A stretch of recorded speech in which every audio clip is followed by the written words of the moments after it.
I think the outlook is, to be honest, very bleak. As Tom was saying there, a number of MPs are going to be going home today, even before Liz Truss speaks. Liz Truss is trying to put forward, and we've already had word of some of the content of the speech. She's going to be putting forward her political philosophy, trying to basically lay out her wares and defend the moves that she's already made in front of the Conservative Party members, but also in front of the nation. And she wants to put forward this really optimistic vision about a more productive Britain. And I think actually that her ideas do hold a lot of weight economically. But the problem is whether or not, people say the proof of the pudding is in the eating. I don't know whether there is going to be any eating of these ideas, whether they'll have an opportunity to be tested. And we're already seeing so many people in the party, particularly certain MPs, turning their backs on her, MPs who simply haven't shown up to the conference, Rishi Sunak, some of Rishi Sunak's supporters, some MPs who still want Boris Johnson to be in charge of the show. And members of the cabinet. Well, that's openly criticising her policy. I'll just run through the list. Suella Braverman suggesting critics like Gove have staged a coup. Simon Clarke agreeing with the Attorney General. Kemi Badenoch then criticising them for inflammatory language. All cabinet members. Then you've got Penny Mordaunt appearing to make fiscal policy up on the hoof during an interview, making a view on budget, on benefit rises, which haven't yet been agreed. Robert Buckland agreeing with her. Lord Frost agreeing with them. Damien Green saying people calm down. I mean, collective responsibility. What's happened to the cabinet? Where's the discipline? It really is quite extraordinary, especially having Penny Mordaunt coming out and basically laying out her own policy ideas as if she were leader, which does suggest that she wants to be at the forefront of a kind of a revolt, of a coup. Grant Shapps also coming out and criticising Liz Truss's policies.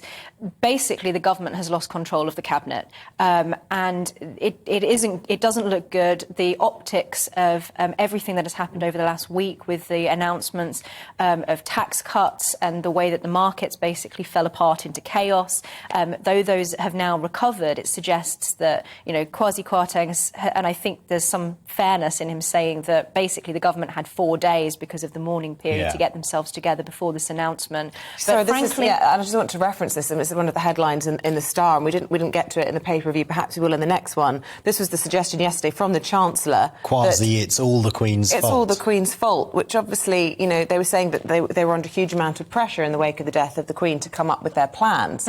That's a terrible move from him. And then yesterday on GBNews with our economics editor, Liam Halligan, we'll play the clip in a second, but basically appearing to say they're not bringing forward their fiscal plan to the end of this month, and it will stay on. Let's have a listen to that clip so we can show it properly. You are going to bring forward the fiscal assessment in conjunction with the Office of Budget Responsibility.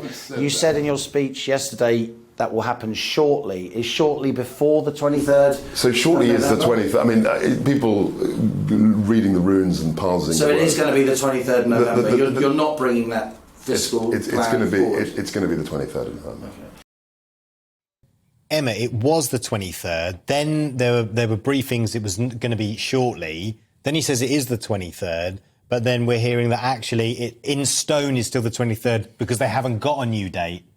It's so disorganised. And actually, when we're talking about the markets as well, trust is really important. It's trust is important politically and it's important economically. And by not communicating clearly, that is being completely fudged. And I think, actually, Liz Truss modelling herself after Margaret Thatcher, saying the lady is not for turning, and she's been criticised, obviously, for then doing a U-turn. Now, I don't think that U-turns in politics are always a bad thing. I think it's important, if you think you're on the wrong road, to go back and take the right one.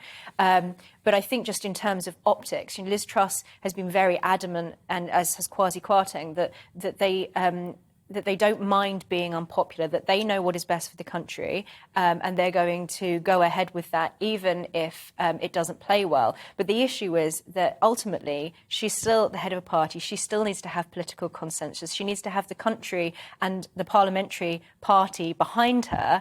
And if she can't pull them together, then, as Tom was saying, it's not dissimilar from being in a situation like with a hung parliament. We've got a 70-seat majority, and yet nothing is going through efficiently. So I think, Liz Truss really needs to even if she does think she's the heir of Thatcher and the lady is not for turning, she needs to really knuckle down on the political communication side of things, because that's really important. I think the communication with the cabinet has been bad, the communication with the party has been bad, and the communication with the public has been bad. So this speech gives her a real opportunity to try and clear some things up, but there's only so much that a speech can do.